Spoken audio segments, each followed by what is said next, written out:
ओम नमः शिवाय। श्री शिव महापुराण रुद्र संहिता युद्धखंड 47वां अध्याय। व्यास जी बोले, उस भयानक तथा रोमांच उत्पन्न कर देने वाले महायुद्ध में भगवान सदाशिव ने विद्वान दैत्याचार्य शुक्र को निगल लिया। यह बात मैंने संक्षेप में सुनी। अब आप उसे विस्तार के साथ कहिए कि शिवजी के उदर में स्थित महायोगी शुक्राचार्य ने क्या किया। शिवजी की प्रलयकालीन अग्नि के समान जठराग्नि ने उन शुक्र को जलाया क्यों नहीं। काल रूप बुद्धिमान तथा तेजस्वी शुक्राचार्य किस प्रकार शिवजी के जठर पंजर से बाहर निकले, उन शुक्र ने किस लिए तथा कितने समय तक आराधना की, उन्होंने मृत्यु का शमन करने वाली उस पराविद्या को कैसे प्राप्त किया, और हे तात, वह कौन सी विद्या है जिससे मृत्यु का निवारण हो जाता है। देवाधिदेव लीला विहारी भगवान शंकर के त्रिशूल से छुटकारा पाए हुए अंधक ने किस प्रकार गणपत्य प्राप्त किया। हे परम बुद्धिमान तात, कृपा कीजिए और शिवलीला अमृत का पान करने वाले मुझको यह सब विशेष रूप से बताइए। ब्रह्मा जी बोले, हे तात, अमित तेजस्वी व्यास जी के इस वचन को सुनकर शिव जी के चरण कमल का स्मरण करके सनत कुमार जी कहने लगे।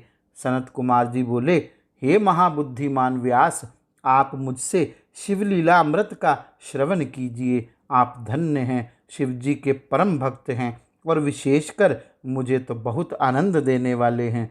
जिस समय अत्यंत दुर्भेद वज्रव्यूह के अधिपति भगवान शंकर एवं गिरिव्यूह के अधिपति अंधक में घनघोर युद्ध छिड़ा हुआ था, उस समय सर्वप्रथम बलशाली दैत्यों की विजय हुई, और हे मुने, उसके बाद शिवजी के प्रभाव से प्रमथ गणों की विजय हुई। यह सुनकर महान दैत्य अंधकासुर अत्यंत दुखित हुआ और वह विचार करने लगा कि मेरी विजय किस प्रकार होगी। इसके बाद परम बुद्धिमान महावीर वह अंधक संग्राम छोड़कर शीघ्र ही अकेले शुक्राचार्य के पास गया।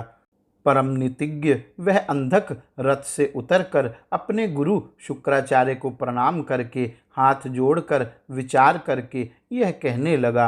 अंधक बोला, हे भगवान, हम लोग आपका आश्रय लेकर आपको गुरु मानते हैं। सर्वदा विजय पाने वाले हम लोग आज पराजित हो रहे हैं। हे देव, आपके प्रभाव से हम लोग सदैव शंकर, विष्णु आदि देवताओं को तथा उनके अनुचरों को शूद्र तृण के समान समझते हैं, और आपके अनुग्रह से सभी देवता हमसे उसी तरह डरते रहते हैं जैसे सिंहों से हाथी और गरुड़ों से सर्प डरते रहते हैं। आपके अनुग्रह से प्रमथों की संपूर्ण सेना को ध्वस्त कर दैत्यों तथा दानवों ने दुर्भेद वज्रव्यूह में प्रवेश किया। हे भार्गव, हम लोग आपकी शरण में रहकर पृथ्वी के समान सदा अविचल होकर युद्ध स्थल में निशंक विचरण करते रहते हैं। हे विप्र, वीर शत्रुओं से पीड़ित होकर भागकर शरण में आए हुए असुरों की तथा मृत दैत्यों की भी आप रक्षा करें। मृत्यु को पराजित करने वाले महापराक्रमी प्रमथ गणों से मार खाकर युद्ध में गिरे हुए उन हुंड आदि मेरे गणों को देखिए। आपने पूर्व काल में सहस्त्रों वर्ष पर्यंत तुषाग्निजन्य धूम का पान कर जिस संजीवनी विद्या को प्राप्त किया है, अब उसके उपयोग का समय आ गया है। हे भार्गव, इस समय आप कृपा कर सभी असुरों को जीवित कर दें, जिससे सभी प्रमथ आपकी इस विद्या के प्रभाव को देखें। सनत कुमार बोले, इस प्रकार अंधक के वचन को सुनकर परम धीर वे शुक्राचार्य दुखी मन से विचार करने लगे। मुझे इस समय क्या करना चाहिए? मेरा कल्याण कैसे हो? इन मरे हुओं को जिलाने के लिए संजीवनी विद्या का प्रयोग मेरे लिए सर्वथा अनुचित है। वह विद्या मुझे शंकर जी द्वारा प्राप्त हुई है, अतः इसका उपयोग शिवजी के अनुचर वीर प्रमथों के द्वारा रण में मारे गए दैत्यों को जीवित करने के लिए कैसे करूं? किंतु शरण में आए हुए की रक्षा करना सर्वोपरि धर्म है। तब हृदय तथा बुद्धि से विचार कर शुक्राचार्य ने उसकी बात अंगीकार कर ली। इसके बाद शिवजी के चरण कमलों का स्मरण करके कुछ कुछ हंसकर स्वस्थचित हो शुक्राचार्य ने दैत्यराज से कहा। शुक्र बोले, हे तात, आपने जो कहा सब सत्य ही है। मैंने सचमुच इस विद्या की प्राप्ति दानवों के लिए ही की है। मैंने सहर्ष वर्ष पर्यंत तुषाग्निजन्य धूम को पीकर शिवजी से इस विद्या को प्राप्त किया था, जो बंधुगणों को सर्वदा सुख देने वाली है। मैं इस विद्या के प्रभाव से संग्राम में देवताओं द्वारा मारे गए इन दैत्यों को उसी प्रकार उठा दूंगा जिस प्रकार मुरझाई हुई फसलों को मेघ जीवित कर देता है। आप अभी इसी क्षण देखेंगे कि ये दैत्य व्रण रहित एवं स्वस्थ होकर सोकर उठे हुए के समान पुनः जीवित हो गए हैं।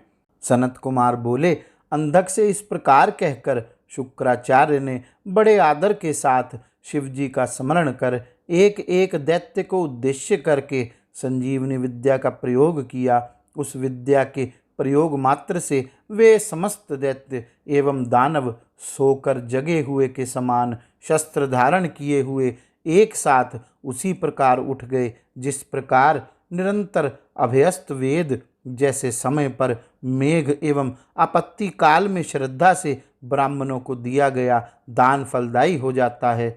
तब हुंड आदि असुरों को पुनः जीवित देखकर सभी दैत्य जलपूर्ण बादल के समान गर्जन करने लगे। तत्पश्चात विकट ध्वनि करके गरजते हुए महान बल तथा पराक्रम वाले वे दैत्य निर्भीक होकर प्रमथ गणों के साथ पुनः युद्ध करने के लिए तैयार हो गए। युद्ध में नंदी आदि सभी प्रमथगण शुक्राचार्य के द्वारा जीवित किए गए उन दैत्यों तथा दानवों को देखकर अत्यंत विस्मित हो उठे। इस संपूर्ण क्रम को देखकर शंकर जी से निवेदन करना चाहिए। इस प्रकार विचार कर वे बुद्धिमान गण परस्पर कहने लगे। प्रमथेश्वरों के उस आश्चर्यकर युद्ध यज्ञ में शुक्राचार्य के इस प्रकार के कार्य को देखकर शिलाद पुत्र नंदीश्वर अमर्ष युक्त हो शिव के समीप गए और जय हो इस प्रकार कहकर जय देने वाले एवं कनक के समान निष्कलंक शिवजी से बोले, हे देव, युद्ध स्थल में इंद्र सहित देवों एवं गणेश्वरों ने जो अत्यंत कठिन कार्य किया है, हे ईश, हमारे उन सभी कार्यों को शुक्राचार्य जी ने व्यर्थ कर दिया। एक एक राक्षस को उद्देश्य करके मृत संजीवनी विद्या का प्रयोग कर युद्ध में मरे हुए उन सारे विपक्षियों को उन्होंने बिना श्रम के जीवित कर दिया।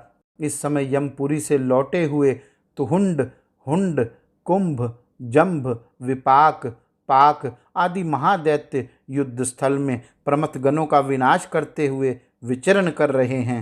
हे महेश, यदि मारे गए श्रेष्ठ दैत्यों को शुक्राचार्य इसी प्रकार जीवित करते रहें तो हम गणेश्वरों की विजय किस प्रकार संभव है और हमें शांति कहाँ। सनत कुमार बोले, प्रमथेश्वर नंदी के इस प्रकार कहने पर प्रमथेश्वरों के ईश्वर महादेव हंसते हुए सभी गणेश्वरों में श्रेष्ठ नंदी से कहने लगे। शिवजी बोले, हे नंदी, तुम इसी क्षण शीघ्रता से जाओ और दैत्यों के मध्य से शुक्राचार्य को इस प्रकार पकड़कर शीघ्र ले आओ जिस प्रकार बाज लवा पक्षी के बच्चे को पकड़ लेता है। सनत कुमार बोले, शिवजी के द्वारा इस प्रकार कहे जाने पर नंदी सिंह के समान गर्जना करते हुए दैत्यों की सेना को चीरते हुए उस स्थान पर पहुंच गए जहां भार्गव वंश के दीपक शुक्राचार्य थे। बड़े बड़े दैत्य पाश, खड्ग, वृक्ष, पाषाण पर्वत आदि शस्त्र हाथ में लेकर उनकी रक्षा कर रहे थे। बलवान नंदीश्वर ने दैत्यों को विशुद्ध करके शुक्राचार्य को इस प्रकार पकड़ लिया जिस प्रकार शरभ हाथी को पकड़ लेता है।